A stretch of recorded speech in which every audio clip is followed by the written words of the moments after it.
So mga sanggay, isa sa tanong ngayon ng maraming mga Pilipino, sino ba talaga ang nagpalaya kay Senator Bong Revilla? Si Pangulong Bongbong Marcos nga ba? Tingnan po natin mga sangkay ang balitang ito.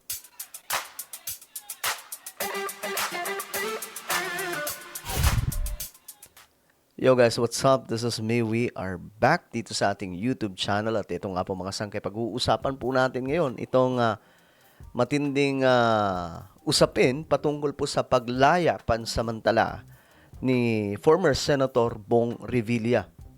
Ano nga ba ang reason, mga sangkay? Ano ba, may kinalaman ba dito si PBBM or what? Tingnan po natin. Anyway, bago po tayo magpatuloy sa mga hindi pa po dyan nakakapag-subscribe, makikita nyo po yung subscribe button sa baba ng video na to. I-click nyo na po yung subscribe, alright? Sa mga nanonood po sa Facebook, i-follow nyo po yung ating Facebook page. Okay, so ngayon kasi, kalat na kalat po itong issue tungkol po kay former Senator Bong Revilla kasi nakalaya po ito mga sangkay, no? At marami po ang nagtataka bakit daw po nakalaya, ang iba sinisisi po si PBBM.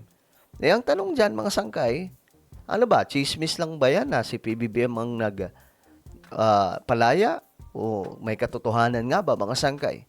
Alamin po natin sa report na to. Itinanggi ng palasyo na may selective justice sa pansamantalang paglaya ni dating Senador Bong Revilla. Tugon niya ng palasyo kasunod ng pagkwestiyon ng ilang grupo sa pagpayag ng Sandigan Bayan na makapagpiyansa ang dating senador. Ayon kay Palasyo, Ba't kaya ganun, no? Pagka may desisyon po ang Sandigan Bayan, parang ang lagi pong sinisisi ay si PBBM. as Press Officer Undersecretary Claire Castro, kung selective justice ang nangyayari ngayon sa usapin ng flood control scandal, hindi na dapat sinampahan pa ng kaso si Revilla. Hindi rin daw hawak ng Pangulo ang desisyon ng Korte sa kaso ni Revilla. Malinaw rin anya ang separation of powers at judiciary na mismo ang nagdesisyon ukol dito. Okay, yan po yung pahayag ni Attorney Claire Castro, no, bilang tagapagsalita mga sangkay ng Malacanang, na ayon po sa kanya hindi kontrolado ng Malacanang ang hustisya sa Pilipinas or yung paggalaw ng mga sangkay ombudsman, no, at ng korte po natin. So kung ano man ang nangyayari, actually ang sabi nga po ng ombudsman mga sangkay, 'di ba, sabi doon baka daw brinaso daw po nila former Senator Bong Revilla ang Sandigan Bayan kaya daw po pinayagan na makapagpiyansa. Pero mga sangkay, yung iba naman, ang sinasabi po talaga nila diyan, posibleng mababaw ang ebidensya o yung kaso po nito. Kaya po napagbigyan mga sangkay. Dagdag pa ni Jose Castro, may mga kasabay na nakasuhan si Revilla na hindi napagbigyan ng hiling para sa temporary liberty. Kaya hindi raw pwedeng sabihin na hindi sapat ang ginawang trabaho ng ombudsman. Narito ang pahayag ni Palace Press Officer Undersecretary Claire Castro. Ayun. Kung yan lang din po ang iisipin ng mga kababayan natin, na bakit siya pa ang unang na nabigyan ng temporary liberty. Again, temporary liberty pa lamang po ito, ha? Kasi baka isipin po ng iba na permanente na po ito. Hindi. Nakapagpiyansa lamang po, okay? Kung yan talaga ay may katotohanan, at sasabihin natin may kamay ang Pangulo dito, hindi ba dapat hindi na lang siya sinampahan ng kaso? Actually, may punto din. May punto si Yusek Claire Castro po dito, no? Dapat daw hindi na lang sinampahan ng kaso, mga sangkay. Kung ganun lang din naman palang gagawin, palalayain lang. Pero siya yung nauna sinampahan ng kaso. So walang logic. It doesn't follow. Ang taray talaga ni no? Ni Attorney Claire Castro. Na Talagang kaya naaasar po yung mga DDS. siya ang Kuhang-kuha ni Attorney Claire Castro yung asar ng mga DDS eh. unang pakakawalan dahil kaalyado. Inasahan na raw ni Ombudsman Boyeng Rimulya na papayagan si Revilla na makapagpiyansa. Sa isang panayam sa radyo, sinabi niyang tila trinabaho raw para makapagpiyansa ang dating senador.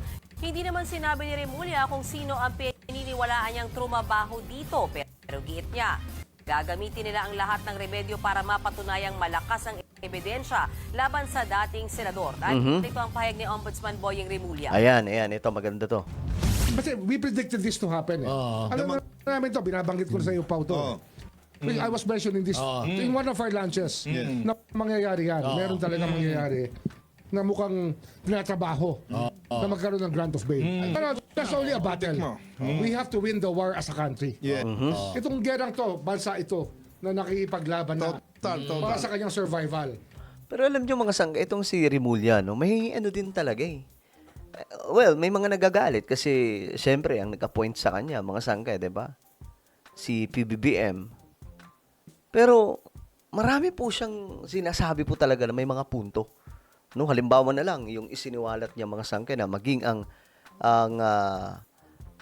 hustisya sa Pilipinas ay nababayaran. Marami daw po mga abogado, mga judge ang nababayaran. Alam niyo mga sangkay, siya lamang po ang kaisa-isa na abogado na nasa mataas na posisyon ang nag-real talk ng ganun. Kasi mostly, natatakot mga sangkay.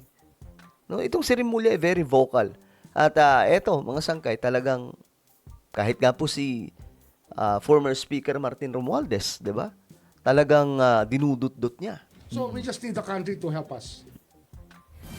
Sa desisyon ng Sandigan Bayan 3rd Division, bigo raw ang prosekusyon na magbigay ng malakas na ebidensya para patunayang guilty si Revilla sa malversation. Ayan na, mga sangkay, di ba? Wala rin daw na ipakitang ebidensya na alam o pumayag si Revilla sa paglulustay ng pondo ng pamahalaan ng kanyang mga kapwa akusado. Ayun, yun yung anos ng korte, mga sangkay. Paliwanag pa ng anti-graft court, ang malversation ay nangyayari lang kapag pampublikong pondo ang pinag-uusapan. Pero ang pera daw na natanggap ni Revilla ay galing sa mga kontratista at hindi sa kaban ng bayan.